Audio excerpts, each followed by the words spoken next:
Ora, irmãos, nós vamos então retomar o nosso estudo na primeira carta a Timóteo, no capítulo 2.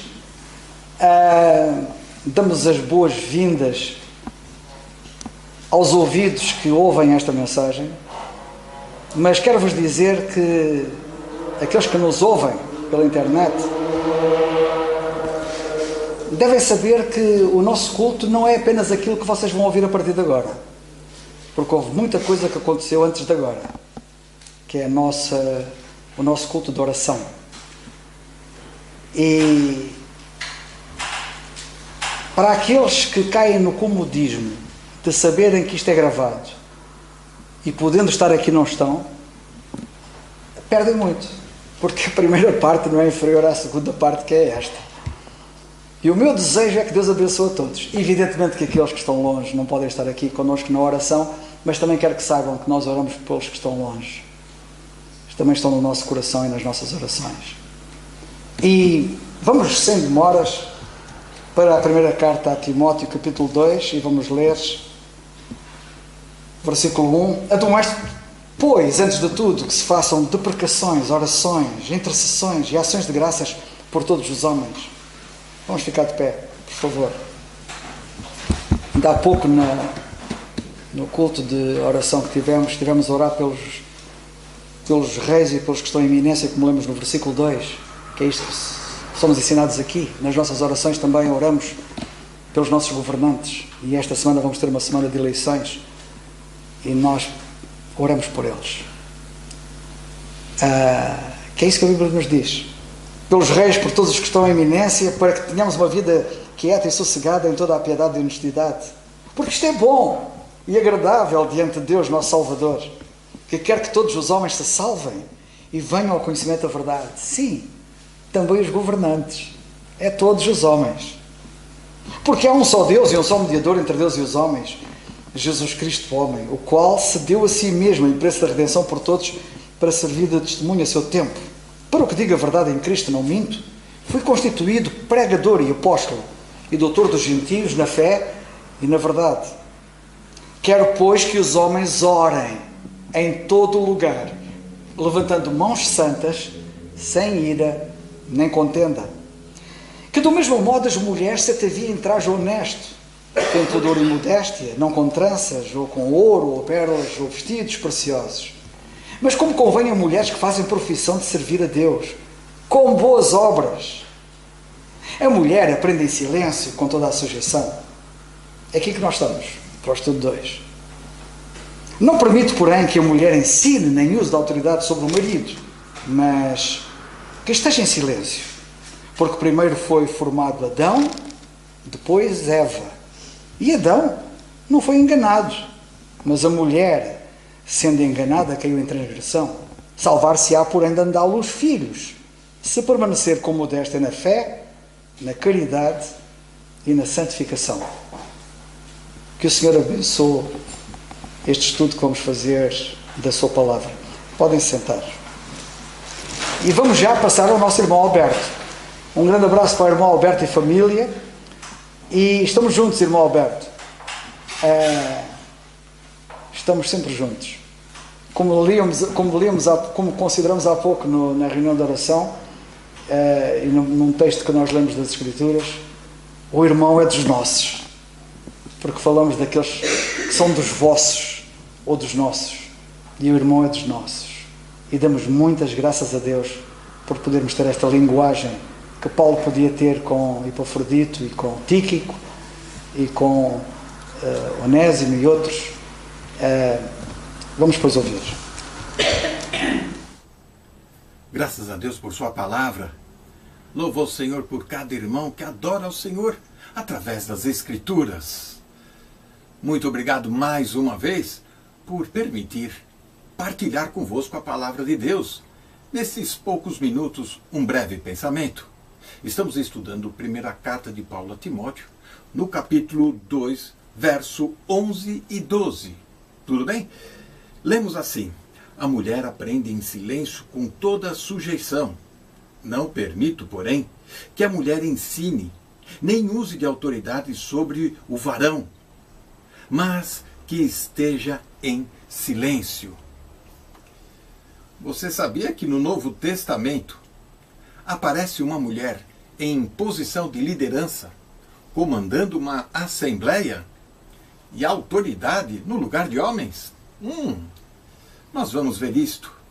Mas olhe bem esta passagem. Eu escolhi o verso 11 e 12, pois a palavra silêncio aparece 2 vezes e também a palavra sujeição. Diante destas 2 palavras, e Paulo ainda dizendo, não permito, como é que pode aparecer uma mulher com autoridade e de liderança no Novo Testamento? O termo silêncio que aparece aqui no verso 11, ele é uma tradução básica, imediata, mas o termo adequado seria quietude, sossegada, quieta. Pois este mesmo verbo que aparece aqui, ele está no verso 2, lá no início do capítulo, que aparece como estar quieta, sossegada. Veja que esta palavra quietude, e a pessoa precisa aprender para poder ensinar e ministrar também. Ela não tem uma posição de liderança, nem de autoridade, mas alguém que está atento, observando tudo e aprendendo. É significativo, mais uma vez, que esta palavra ela vai surgir na primeira carta de Paulo aos Coríntios, lá no capítulo 14, verso 34, como caladas, quietas, e aí sim o silêncio, dentro de uma reunião de assembleia, dentro de um culto público. As mulheres podem ensinar? Sim, podem ensinar. Mulheres idosas, piedosas, devem e podem ensinar as mais jovens, conforme está escrito na carta de Tito, capítulo 2, verso 3 e 4. Veja que Timóteo, que Paulo está instruindo, ele aprendeu com a sua mãe, com a sua avó, na escola bíblica do lar, registrado em 2 Timóteo 1,5 e 3,15. Veja que o lar é algo muito importante, um ministério fundamental, onde se discute, onde se aprende, onde se aplica a palavra de Deus na sua rotina, no seu dia a dia. Vemos isso em Atos 18, verso 26 até 28, quando Priscila, Áquila, levaram um grande orador, Apolo, para acrescentar, expor as Escrituras àquele que falava publicamente, dentro de casa, no lar. É fundamental este ensino, partilhar a palavra de Deus, mas hoje em dia parece que dentro de casa prevalece a televisão, as mídias, a tecnologia, os computadores, as músicas. Mas é fundamental ter um tempo separado, apropriado para ensinar, tirar dúvidas da palavra de Deus, para trazer conhecimento, crescimento. Não é menos importante este ministério no lar doméstico, mas ele é fundamental e merece todo o nosso respeito e atenção. Mas este ministério jamais deve ser um ministério de liderança, de autoridade sobre o varão, sobre o homem. Elas não devem assumir autoridade na igreja, não devem ter voz de voto dentro da igreja. Isso quer dizer que é um lugar para homens. E são poucos os homens que assumem o púlpito para ensinar, para proclamar a palavra de Deus publicamente. Não devemos confundir estas situações. As mulheres devem contribuir para a ordem e decência, conforme 1 Coríntios 14, verso 40. Com mansidão, quietude, estar atenta para observar e aprender. Isso vai trazer amadurecimento e crescimento à igreja também. Outra palavra que aparece aqui e que merece a nossa atenção é a sujeição, submissão. Veja que não estamos falando sobre subjugação, que as pessoas confundem e muitas vezes acaba atrapalhando o termo. Mas a submissão, que não tem nada a ver com subjugação ou subjugar, ela reconhece a ordem estabelecida por Deus, a hierarquia que Deus estabelece no lar, em casa, na igreja e principalmente na sociedade. Veja que quem já trabalhou ou prestou um serviço militar num quartel sabe muito bem o que é uma hierarquia: general, coronel, tenente, sargento, soldado. E olha que aquele cabo, aquele soldado raso, mesmo não tendo toda aquela autoridade, isso não quer dizer que ele não tem toda capacidade, ou até mais capacidade do que um coronel e um general. É questão aqui de hierarquia estabelecida por Deus. Mas veja, e quero chamar a atenção para este fato. A única mulher no Novo Testamento que aparece com destaque de liderança, ensinando, influenciando, está em Apocalipse capítulo 2, lá no verso 20. E veja só o que diz: mas algumas poucas coisas tenho contra ti, que deixas Jezabel, sim, mulher que se diz profetiza, ensinar e enganar a meus servos, para que forniquem e comam dos sacrifícios de idolatria. O nome Jezabel é associado a uma figura do Antigo Testamento que está lá no primeiro livro de Reis, no capítulo 16, no verso 31 em diante, capítulo 17 e 18, o seu embate, o seu conflito com o profeta Elias. Uma mulher dessa estirpe, deste nível, que acabou influenciando e levando a nação de Israel à bancarrota, à desgraça total e a juízo de Deus. E aqui também em Apocalipse chama-se atenção para este fato. Então, qualquer mulher que assume um papel de liderança, de autoridade, se ajunta a esta dona aqui, Jezabel. Uma mulher ultrajante encontrada nas Escrituras. Portanto, se cada um estiver fazendo a sua função, não haverá nenhuma confusão. Que o Senhor nos abençoe. Amém.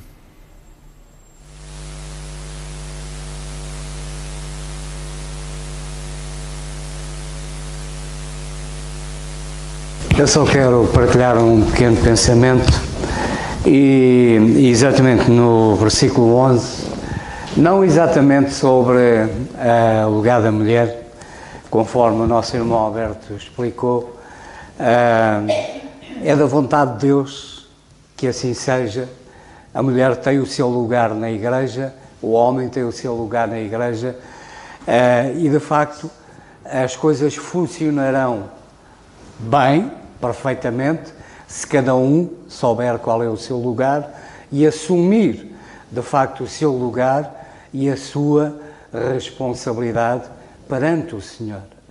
Mas este versículo eu queria maior abrangência em termos de igreja. O versículo começa por dizer que a mulher aprenda. Não é só a mulher que tem que aprender. Eu também tenho que aprender. Todos nós temos que aprender. E mal de nós se não quisermos aprender. Aprender aquilo que é necessário. E aquilo que é necessário é aquilo que o Senhor nos quer ensinar. E aquilo que o Senhor nos quer ensinar, para nós percebermos bem, tem que ser em silêncio. E isso para mim é um dos problemas hoje da igreja. Não há silêncio na igreja. Há muita confusão. Há muita gritaria. Há muita festa. E de facto não há realmente silêncio para podermos ouvir com clareza a voz de Deus. Há muita gente a gritar. Há muito ruído. Há muita confusão.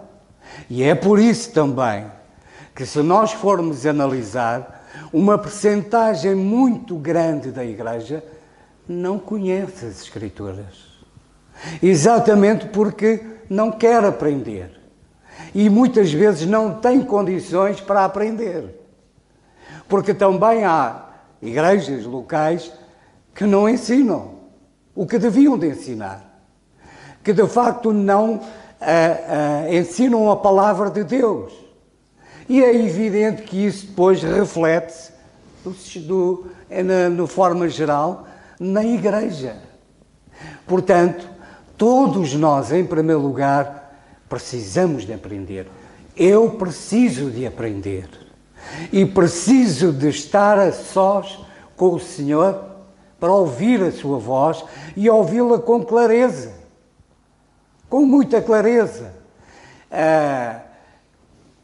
Há muitas vozes a quererem ser ouvidas. E é preciso nós identificarmos claramente a voz de Deus. E para nós, de facto, estarmos familiarizados com uma voz, nós precisamos estar muito perto dela, dessa pessoa. Certamente todos nós, os filhos, os pais, as mulheres, os maridos, no meio da grande multidão, nós conhecemos a voz dos filhos, dos pais. Nós conhecemos. Porquê? Porque estamos perto. E é isso que é importante. É estarmos perto. E estarmos em silêncio, irmãos. Precisamos. A igreja precisa de silêncio. Porque, de facto, e repito, e certamente concordarão comigo, há muito barulho na igreja. Eu não estou a falar exatamente aqui da igreja em Quinta do Conde, embora se calhar às vezes precisássemos fazer mais silêncio, mas de uma forma geral, estou a falar em termos gerais, porque aquilo que a gente vê que existe mais na igreja é espetáculo, é barulho, é confusão. E como é que alguém aprende alguma coisa no meio da confusão, no meio da gritaria? Como é que se consegue ouvir e muito menos aprender aquilo que é preciso? Portanto, irmãos, nós precisamos de aprender e para isso precisamos de silêncio. No livro de Eclesiastes, nós temos no capítulo 9 e verso 17, nós lemos assim: as palavras dos sábios devem, em silêncio, ser ouvidas, mais do que o clamor do que domina sobre os ídolos. As palavras dos sábios, daqueles que merecem ser ouvidos, que é necessário ouvirmos, devem ser ouvidas em silêncio, porque é em silêncio que se aprende. Às vezes ouço os estudantes a dizer que conseguem aprender e ouvir música e ouvir. Eu sinceramente não consigo. Ou faço uma coisa ou faço outra. Agora, ouvir música e estar a estudar e coisa, para mim não dá. Precisamos estar em silêncio para se ouvir a voz de Deus, a voz daqueles que ministram a palavra com clareza. É necessário estar, de facto, em silêncio. Também no capítulo 3 de Eclesiastes,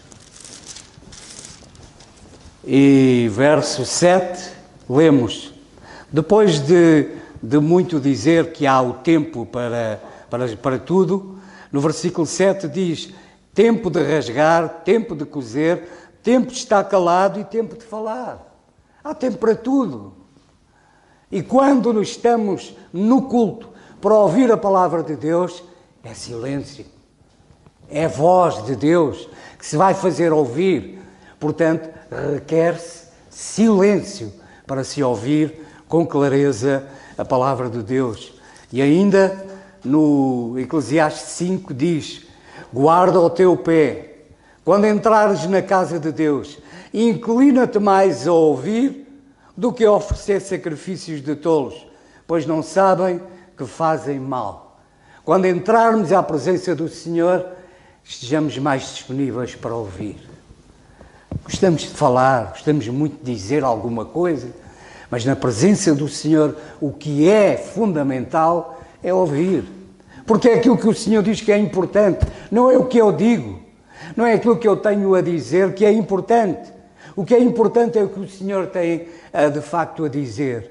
E por isso, a nossa atenção àquilo que ouvimos. E para terminar, lembram-se com certeza em Êxodo 32, 17, quando em Êxodo 32, 17, quando Moisés foi receber as tábuas da lei, depois, o que é que diz? Quando ele desceu, lemos, e ouvindo Josué a voz do povo, que jubilava, disse a Moisés, alarido de guerra no arraial. Eles fizeram aquela imagem e o louvor que devia ser dado a Deus estava a ser dado a uma imagem. O alarido, o que vinha, Josué dizia que era o alarido de guerra. E veio a confusão, a gritaria que devia de existir naquele arraial.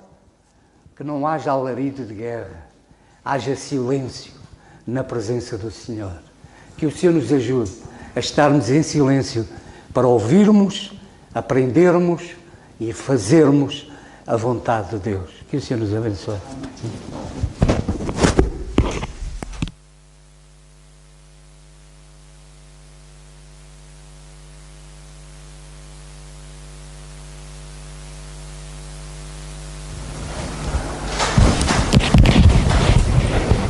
Uma boa noite a todos, irmãos. Eu queria partilhar convosco um pequeno pensamento que tem a ver também com este versículo que nós lemos, que a mulher aprende em silêncio com toda a sujeição. Eu acho que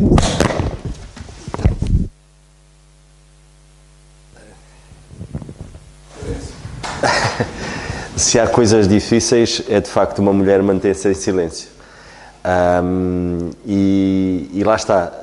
E muitas das irmãs podem pensar assim, epá, isto não está a falar para mim. Não.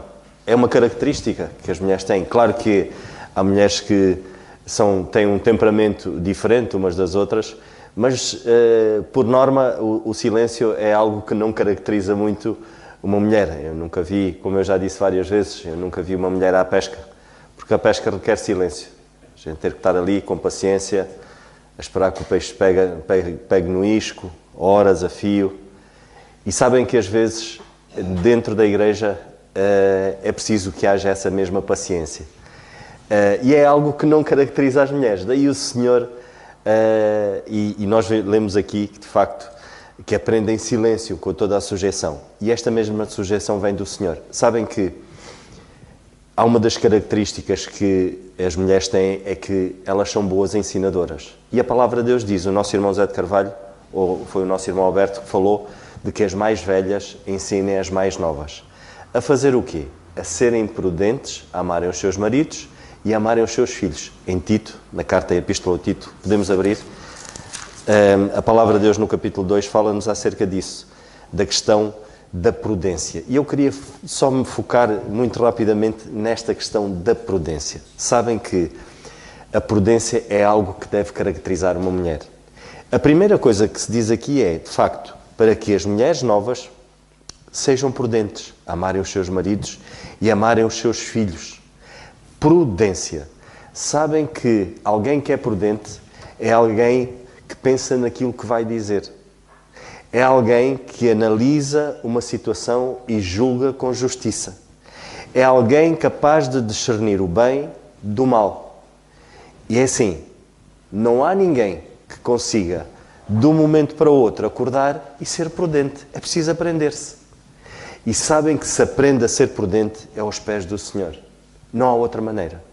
É através da palavra de Deus que uma mulher aprende a ser prudente. Para depois estar capaz de abraçar um ministério tremendo, que é o seu próprio lar. Há tanta coisa a ser feita. Como é que é possível uma mulher querer ensinar na igreja quando há tanta coisa a ser feita dentro do seu próprio lar? E o nosso irmão Zé de Carvalho tocou nesse assunto. Ou seja, há muita coisa que de facto que uma mulher precisa de aprender. E a prudência é uma delas. A primeira coisa é ser prudente. Se calhar se Eva fosse prudente, se tivesse este mesmo sentido de prudência, se calhar não tinha cometido aquele erro. Ela se calhar tinha analisado a situação E alguém que é prudente é alguém que examina. E a palavra de Deus diz-nos, na primeira carta aos Tessalonicenses, examinai tudo, retendo o bem. Devemos examinar. A mulher prudente, e a palavra de Deus diz isto, em Provérbios 19:14 diz assim: a herança, a fazenda, vem do homem, vem dos pais, mas a mulher prudente é o Senhor que a dá, é aos pés do Senhor. Maria e Marta, Maria escolheu a melhor parte, porquê? Porque ela estava a aprender, estava sobre a sujeição do Senhor. E é sobre a mesma sujeição do Senhor que nós somos capazes, principalmente, lá está, e uma mulher que não seja sujeita ao Senhor, certamente não será submissa ao seu marido. E a palavra de Deus diz isso. Antes, sejais submissas aos vossos maridos, como ao Senhor, acima de tudo. Uma mulher prudente é aquela que dedica a sua vida em oração. Quantos homens há de Deus, contemporâneos, que são grandes homens de Deus? Porquê? Porque as suas mães passaram uma vida de oração, de joelhos, a orarem pelos seus próprios filhos. A oração, de facto, é algo, e o nosso irmão Carlos Oliveira falou acerca disso, do poder da oração, e nós vemos grandes mulheres de Deus que oravam. Ana orou incessantemente por aquilo que ela mais sonhava, que era, de facto, consagrar o seu filho ao Senhor. E ela orava, tendo a certeza de que certamente o Senhor operava e iria operar. A oração é algo que deve caracterizar uma mulher, ajudá-la, de facto, a ser prudente. E a palavra de Deus. É através da palavra de Deus, atendendo à palavra de Deus, que, de facto, se consegue ter a percepção, lá está, é aquilo que o nosso irmão José de Carvalho falou, de qual é a posição dela no lar, lá está a hierarquia dentro do próprio lar, qual é a posição de uma irmã dentro da própria igreja, como é que tem que estar e tirar prazer disso. Acho que a grande questão é ter esse gozo. Acho que alguém que sirva ao Senhor verdadeiramente sobre a sua sujeição e com humildade tem gozo. E quando nós temos gozo, nós servimos ainda melhor. E eu acho que é este gozo que muitas vezes não se tem porque não se percebe a palavra de Deus. Não se entende, não se está sujeito àquilo que o Senhor nos quer ensinar. Irmãos, não há nada melhor do que termos uma igreja onde nós vemos irmãs que servem por excelência no ensino às outras irmãs. E pela graça de Deus, e eu mais uma vez dou graças a Deus pela igreja em Quinta do Conde, porque nós temos vários ministérios e temos 2 ministérios particularmente que há esse cuidado das irmãs mais velhas, as irmãs quererem ensinar as mais novas. O Ministério de Mulheres, as Dorcas. Quando se tem vários ministérios onde a igreja tem algo que oferece, e agora vai uma palavra para as mais novas, e eu faço aqui um apelo, aproveitem. Aproveitem, porque quantas há que queriam ter, de facto, esse privilégio e o prazer de ouvir das mais velhas e não têm. Quando uma igreja tem para dar, há que aproveitar, há que receber, há que beber, porque é o Senhor que está a operar. Então, eu queria deixar só aqui isto, que é a prudência, de facto, é algo muito importante. E nunca esquecendo que a prudência vem pelo ouvir. Foi assim que Maria escolheu. Havia muita coisa para fazer, mas ela preferiu estar ali aos pés do Senhor, porque a mulher prudente vem do Senhor. Ela não nasce assim, ela não aprende lá fora, ela não aprende com ninguém, é aos pés do Senhor. E neste caso é através da palavra de Deus, com muita oração. Que o Senhor nos ajude e, acima de tudo, possamos ter a certeza absoluta de que isto é um aprendizado, faz parte da nossa santificação, este crescimento. E o apóstolo Paulo aqui refere-se em relação às mulheres, mas claro que nós homens temos que aprender muito, mas particularmente este ensino da palavra está reservado de facto aos homens. E o Senhor, Ele é o Criador de todas as coisas e Ele sabe perfeitamente que é assim que tem que ser, então se é assim, a gente obedece. Por amor, e lá está, por perceber que o nosso Deus quer sempre o melhor para a sua igreja.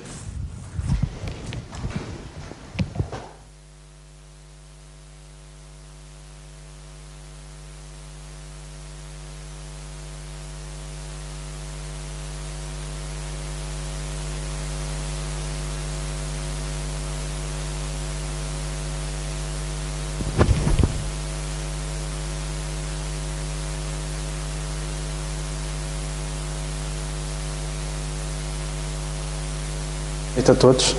Parece que esta passagem hoje inspirou-nos a todos. E é interessante porque, curiosamente, o nosso irmão José e o Nando complementaram-se um ao outro, porque o José, falando maioritariamente do silêncio e da confusão que depois... Porque a confusão também é removida quando há silêncio. É uma das primeiras coisas para trazer ordem, é silêncio. E para haver silêncio tem de haver o que o Nando falou, tem de haver prudência. Porque se nós não soubermos quando é que temos de estar calados e não formos prudentes, não damos o primeiro passo para acabar com a confusão, que é o silêncio. E nesta passagem, uma das coisas que estava a ouvir e que estava a pensar é que, assim como as mulheres têm de aprender em silêncio, nós, homens, também temos de saber quando é que devemos falar. Porque às vezes não sabemos. No versículo 14, quando nós lemos que Adão não foi enganado, e se nós lembrarmos de Gênesis 3, 2 e 3, nós sabemos que Adão não foi enganado porque Adão não só não estava lá, como provavelmente estava calado, quando devia ter acontecido o contrário. Ele estar presente e ter abrido a boca quando não o fez.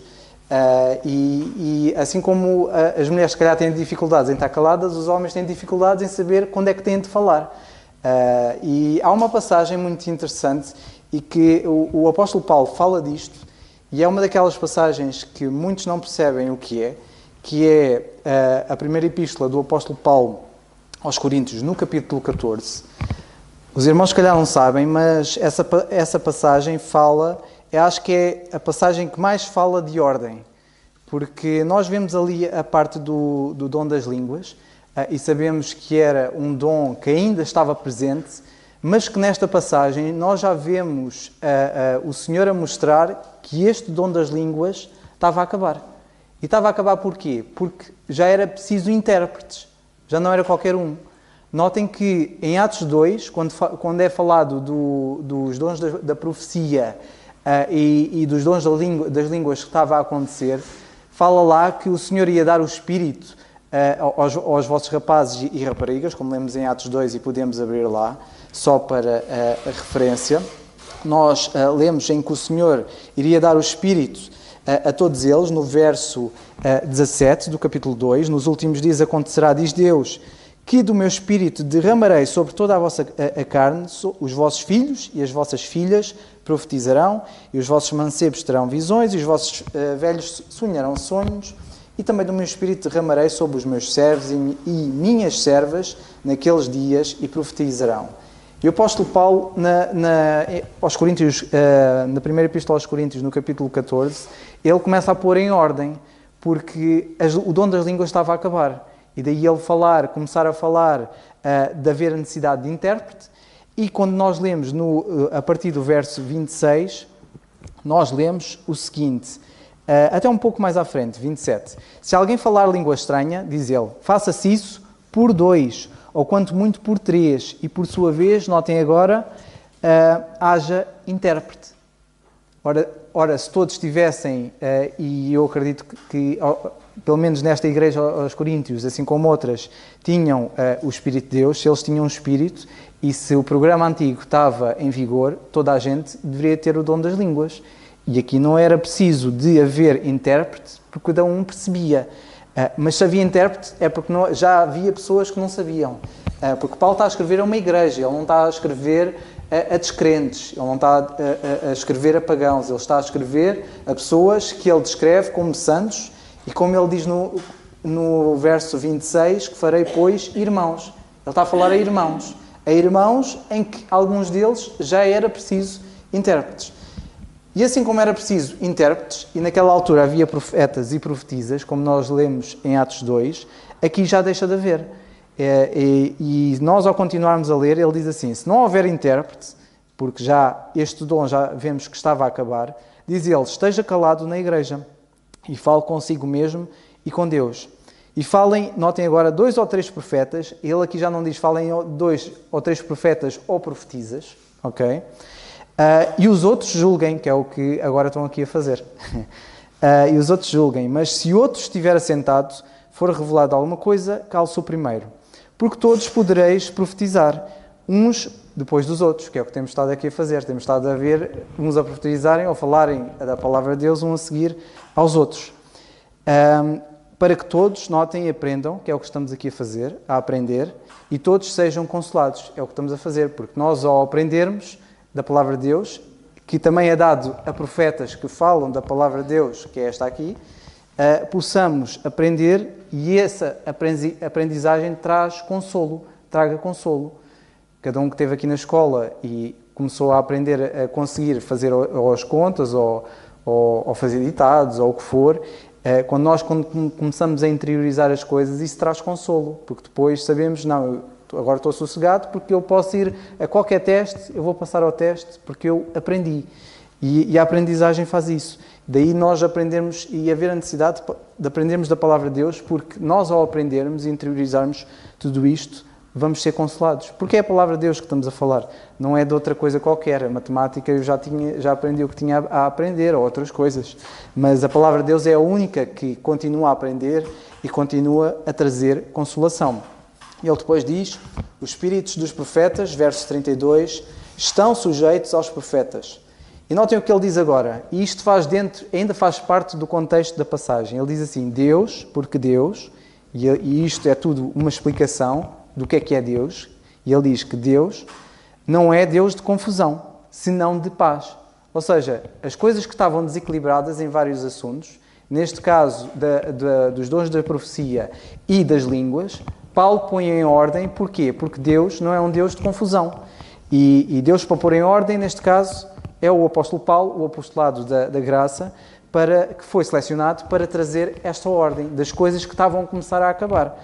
Desta parede que nós vemos que Paulo falava de ser derrubada, de ir sendo derrubada. E esta é uma das coisas que estava a ser derrubada. Os dons de profetizar acerca de coisas que não aconteceram ainda e os dons das línguas. E ele diz assim, Deus não é um Deus de confusão. E notem que o verso a seguir ainda faz parte do contexto do que ele está a falar. Porque ele diz assim, as mulheres estejam caladas nas igrejas, porque não lhes é permitido falar.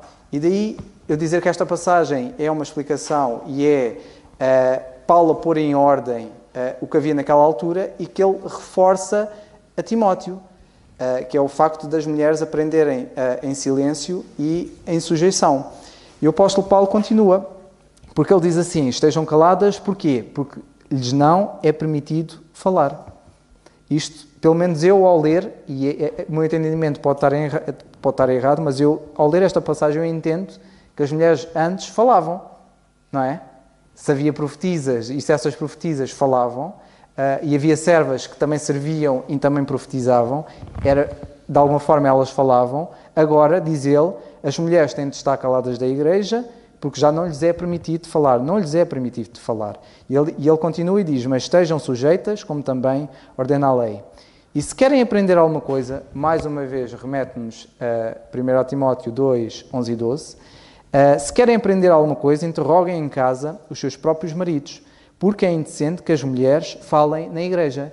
Esta é uma daquelas passagens que é clarinhas como a água, porque há pessoas que pegam em 1 Timóteo 2, 11 e 12 e dizem, o apóstolo Paulo está lá a dizer, mas não diz ali que é na igreja. Não diz que as mulheres têm de estar em silêncio na igreja. Não diz a mulher aprende em silêncio com toda a sujeição. Não diz ali que é na igreja. Mas nós, ao lembrarmos de 1 Coríntios 14, ele diz ali, estejam caladas na igreja. E, ao contrário dos homens, os homens têm de falar, mas como ele diz ali, mas se o que estiver assentado for revelado alguma coisa, cale-se o primeiro e então vai o outro a seguir. E ele diz, todos podem profetizar. Ele não dá aqui restrição aos homens. Ele diz, todos podem profetizar uns depois dos outros. Ou seja, tem de haver ordem. Não é os homens falarem, quando os homens têm de falar, não é falar uns por cima dos outros e ao mesmo tempo. Tem de haver ordem, uns depois dos outros. Um foi revelado primeiro, foi ali o nosso irmão Alberto, que já tinha ouvido antes, mas depois foi o nosso irmão José, o Nando, eu, o Carlos, se quiser, deu a oportunidade, que podia ter ido primeiro, até estava aqui primeiro na fila, podia ter ido, mas deu a oportunidade. Mas tem de haver esta ordem, há espaço para todos, mas tem de ser uns depois dos outros. E ele depois continua, ele diz que é indecente que as mulheres falem na igreja, algo que aparentemente não era antes, mas agora não faz parte do programa de Deus as mulheres falarem na igreja. No entanto, como nós ouvimos o irmão Alberto, isso não quer dizer que estão proibidas de ensinar. Não é na igreja, mas há um contexto. Há contexto de onde o têm de fazer, podem e até têm de fazer. Daí e o Nando falou muito bem do culto de mulheres que há e que vai haver neste sábado, já agora fica a publicidade, entre aspas, e que aconselho as mulheres que venham. E há o contexto próprio para que isso possa haver e tem de haver, porque ele diz que as mulheres ensinem as mais novas, é porque há essa necessidade e é um ministério que é preciso e é muito necessário. E depois ele continua, porventura saiu dentre vós a palavra de Deus, ou veio ela somente para vós? E ele aqui continua a fazer esta questão. Se alguém cuida ser profeta ou espiritual, reconheça, notem o que ele diz agora, que as coisas que eu vos escrevo são mandamentos do Senhor. E aqui o apóstolo Paulo a remeter a autoridade que o Senhor lhe deu. Mas se alguém ignora isto, que ignore, esteja à vontade. Portanto, irmãos, procurai com zelo profetizar e não proibais falar línguas. Mas, como diz ele, e termino por aqui, faça-se tudo decentemente e com ordem. E para fazer tudo com decência e com ordem, tem de haver o que o Nando falou, prudência, e como o nosso irmão José falou, a ordem também vem com silêncio. E agora cá o meu, que o Senhor nos abençoe.